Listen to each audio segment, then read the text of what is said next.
You guys had the consensual sex the first time. She comes back for the second time around. According to the story, she says she was being, your hand was on her throat, strangled me. She was passed out for a minute.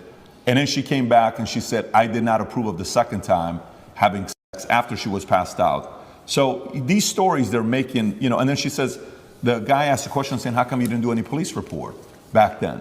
She says, well, because it's not fully rape and it's not that, because it was consensual and I kind of wanted to be there. And I didn't tell anybody about it 6 years later. There's way too many things that doesn't give it credibility for somebody to say, I didn't do anything about it then, but 6 years later, I told my friends, 3 or 6 years later. Yeah. And this is the thing that's scary. If you say to any red-blooded male, 13 years ago, you had sex with a woman consensually and she's now unhappy about how that sex happened.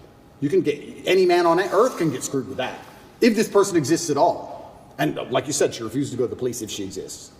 And she's saying it was consensual. I think last night they aired it on Newsnight and she literally, they said, why are you coming forward now? And I think this actor, the person literally said, because now he's rich and famous. They literally said those words. That's what they said. Oh, because now he's rich and famous, I think it's unfair. It's asinine. I don't understand genuinely how a man can protect himself in the Western world anymore. How can you even exist anymore? If this is what they're going to hit you with as soon as you get to a certain level of influence, there's no man on earth who's safe from this. I said this to my judges.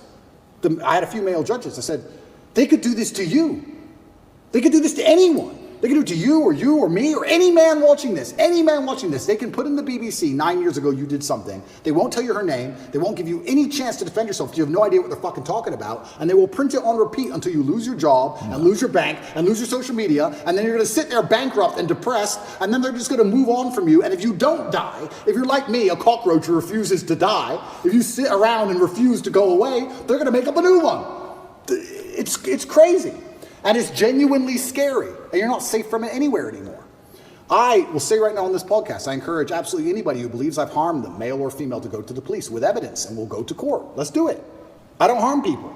If I was harming people, I wouldn't be out here as open as I was. The biggest criminals and the biggest gangsters and the most heinous people on earth don't have social media.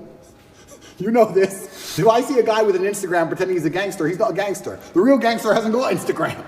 But that's the reality of it. You think I'm going to become the most Googled man in the world if I've been running around hurting people? It's absolutely insane. And I think there has been a shift in the consciousness. I think, especially because of COVID and a few other things, people are starting to understand that all these people do is lie. I think people are starting to understand that. And the harder they try and hurt me with these lies, the less people believe it, which is scary for me. Like I said earlier, it's scary. They keep coming up with more garbage. The bullets keep bouncing off. So now they're sitting around going, we can't convince the world this person is a bad person. How do we get rid of him? That's the scary part. You were going to say something. Yeah, follow-ups on that if you want to go 6 there. months, it's 6 months coming up right now. It's coming up Yeah. June 29th, I believe? Correct. Okay, you put out a tweet recently. You said the 6-month time limit is running out, Yeah. right? There's zero evidence against me unless they invent something against me, right? Yeah. And then you ask a poll. You said if they charge me with an empty bullet and it still takes a year to beat it and it allows them to save face, they're hoping that the world will basically forget about all this. Yeah. What do you think they will do? And you gave people 3 options. Option 1, let me go. Option 2, charge me with no evidence. Option 3, invent and frame attempt. The results were 38% let me go, right? 35% invent and frame attempt. And option 2, in third place, charge me with no evidence, 27%. So 38%, 35%, 27%. So basically, it's pretty even. So what do you think is going to happen here? The people, the 38% of people who think they're going to let me go, I think are extremely naive. I go to sleep every night, every morning. I wake up instinctually at 5 a.m. because that's when they raid your house. I wake up at like 4:59. I just fucking shoot up because they busted my house 3 times now. It's not nice to have a bunch of men with guns bust in your house. It's not a nice experience. So every single morning I wake up expecting them to just turn up again with something else and drag me back to a prison cell. Who knows what? They'll just make it up. But the fact they made up this particular crime is because it's a hit piece and it's a slander on my reputation. If they would have done the same thing, let's say for tax evasion, would anyone care? No. Oh, rich guy didn't pay a piece of paper. No, no one cares. We have to hurt his name. Human trafficking. Think about that. I said this to the judge. How does it make sense? A man with no criminal record, who is financially successful, decides to begin to human traffic at 35 years of age. I have no financial motivation. It's clearly not my personality profile. I don't need money. Why have I begun to human traffic from nowhere? It doesn't even make any sense from a pure logical perspective. There's no motive to the crime. Who have I human trafficked? Who is the victim? There's no victims and there's no motive. And here I am on house arrest.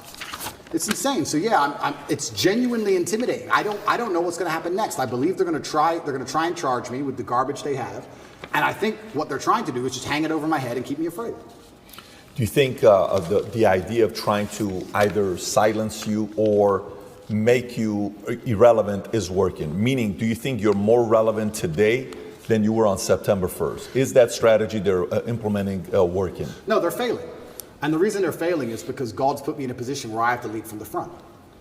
I think that in the days of old, when politics used to mean something, I believe in politics as long as the leader of the country charges on his horse at the enemy at the front. Then you're allowed to be king. Then I'll listen to your laws. That's politics. When you send other people's kids to die in a war and you sit on your ass, that's not politics to me.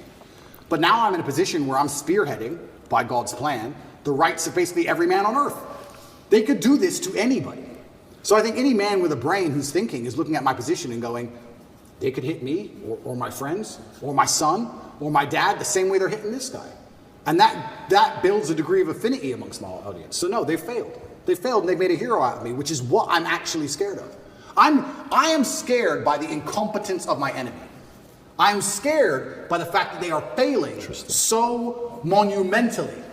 If they had been half successful with the cancellation, none of this would have happened. If the cancellation made me an obscure internet personality, it'd be over. If I would have just allowed them to beat me, none of this would have happened. But I beat them. And that's the problem. Now I'm sitting here going, okay, well, after I beat the BBC, after I destroyed the BBC, Tristan gave me a high five. He's like, oh, you wrecked them. They're going to look so stupid. I said, bro, we've sunk the HMS Hood. HMS Hood in World War II, HMS Hood was the British battleship. It was the flagship of the Royal Navy. And the Royal Navy was obviously renowned. It has been for hundreds of years. It was the best battleship. And it was up against German battlecruiser, the Bismarck. And the Hood should have outgunned the Bismarck. And it was the best German ship against the best British ship. By absolute fluke, the Bismarck, on its first volley or second volley, landed a shell perfectly through the top of the Hood and blew up the ammo magazine. And like in the first shot, within minutes, destroyed the entire HMS Hood. Killed I think it was 3,000 people, 2 survivors. You can find the video on YouTube, the Hood blow into pieces. When Churchill found out the Hood was sunk, he said, sink the Bismarck, don't care what it costs. He sent every ship, every plane, every sub diverted from every other mission. Doesn't care if we lose every plane we have, don't care if we lose the RAF. We cannot lose the Hood without him losing the Bismarck. Sink the Bismarck. When the Bismarck sunk the Hood, all of the crew were celebrating, except the captain. The captain updated his will. He updated his will and telegraphed home to his wife and said goodbye, because he knew. When I destroyed the BBC, my brother was celebrating, I knew. I said, Tristan, no. You don't beat the British Broadcasting Corporation and make fools of them like this without some new bullshit. We sunk the Hood. And he's like, oh, we'll see. Oh, who's this? Evie? Evie. I fucking knew it. I'm winning too well. I'm scared by the incompetence of these clowns. But I don't know what else I'm supposed to do. Am I supposed to lose? I'm genuinely looking for guidance here. Am I supposed to roll over and fucking lose? When they're lying about me and slandering my name and trying to put me back in the fucking dungeon? Back with the cockroaches? All I could do is protest my innocence, but they're such idiots. I make them look so stupid, and then there's egos involved. You think Lucy Williamson hasn't been called into a meeting room with some BBC producer saying, you made a fool of us? Yes, she has. There's egos involved. Big businessmen with business interests have ego investment in hurting me now. And I keep winning. So I don't know. I'm in a very precarious scenario. Do I continue to win? Do I let them win a bit? Do I just roll over and shut up? What am I supposed to do? I don't know what the right move is. It's difficult. You sincerely don't know what the right move is. I sincerely have decided that the best thing I can do is stay true to my faith and stay true to God and tell the truth and fight. The right move for me, I believe, is to fight and fight to the end, because I think suicide is always the wrong option. I believe if you're put in a bad position, the best thing you should possibly do is fight to the best of your ability, which is what I'm going to do. However, if I was looking at it purely logically without any kind of ideological motivations, perhaps if I would have shut up when they wanted me to, I wouldn't be in this scenario. But that's just not who I am. You know, Alexander the Great didn't have to keep conquering. Genghis Khan didn't need to take Vienna. He could have just chilled. He kept going. So I feel like when I'm in a position where I don't know what I'm supposed to do, the best thing I can do is just look to God and tell the truth. And that's what I'm doing. I want to ask you one more question regarding human trafficking, because this is a heinous charge, or Absolutely. allegedly. I mean, Absolutely. this is not lightweight stuff. You famously ran a webcam business. Correct. Perfectly legal. Yep. Nothing wrong with that. I mean, I can't tell you how many women are doing OnlyFans these days. Yep. Webcam business. Yep. How much of a reason was that a correlation for the human trafficking, sex trafficking, the webcam business? How much did they correlate that to? Well, he must be human trafficking. He's running a webcam business. There's no correlation. Zero correlation. So they haven't even charged any of the webcam business for any of this. Zero. And what's crazy is... It's crazy. People assume that, right? It's crazy because one, it's not illegal. And two, you can go drive down the high street of Romania. There's webcam studios it's one of the most popular businesses in the country. It's not even illegal. And that was a past life. You're talking about something that happened 10 years ago. It was that long ago? It was about 10 years ago, yeah. It was at the very beginning of it. The very beginning of the whole idea of that industry. I think it's just perception. I understand I have this perception. Mm-hmm. And I think a lot of people who are also dislike me, a lot of the reason they dislike me so much is my perception. I've had people who say, I hate what you say. I say, what do I say? And after talking to them a while, they say, it's not what you say, it's how you say it. Of course. It's the perception of aggression. It's the perception of masculinity that they're afraid of. It's not even the words. They might like the words. Mm-hmm. It's my delivery. So I understand perception can be reality to a degree. I accepted that maybe the first month I was in jail. I understand when you have a message which is complicated, and masculinity as a whole is a very complicated tapestry, that the best way to instill it and teach it is to break it down to its core beliefs. So I've evolved way beyond Lamborghinis and chicks, right? But masculinity as a whole is a very complicated tapestry. You need to have the emotionality. You need to have the times you feel like crying and you don't. You need to have the times you can be aggressive. You need to have the times that you can be violent to protect your family. It's very complicated. And you can't teach that, especially to the young generation, in spite of the constant propaganda they have coming in their ears, very easily. So I break it down to a very core message. And the core message is that I have financial freedom, so it's hard to tell me what to do. And I have access because I'm respected by women, and I have a good network because I'm respected by men. I break it down to those core things, and those core things are what I build that's how you build the tapestry of masculinity, because if you don't have those three core things, you can never build the rest of it. That's the beginning of it. If you don't have those three things, it's hard to build the rest. So anybody who doesn't look into my message properly, I mean, I'm sure these people who are after me have never listened to me speak at length, ever. Ever. They just look at a picture. He's on a boat, there's 3 girls on the boat. There's no way those girls are happy with that, because my wife hates me, and there's 3 of them. So he has to go to jail. And that's what's happening. It's that baseline. I truly believe it's that baseline. But how else can I teach my message, as complicated as it is, without first breaking down and proving you have success in the most core levels of it, right? Before you learn to box, you jab and you cross. Before you do all the complicated stuff, you do the basic stuff. So a lot of it is people looking at my message, not understanding how detailed it is, not understanding how positive it is, looking at the baseline instincts which I teach and which I use to advertise my success as a whole to people, to show and say, look, I clearly know what I'm talking about to a degree, because I have things that you want. And you're a man, so you can't tell me you don't want them. Every man wants this. Every man wants one of these.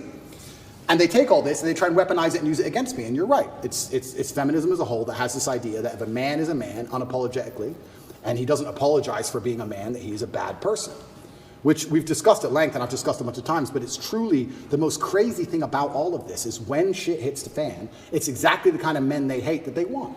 Every single time. Every single time. You can go out to a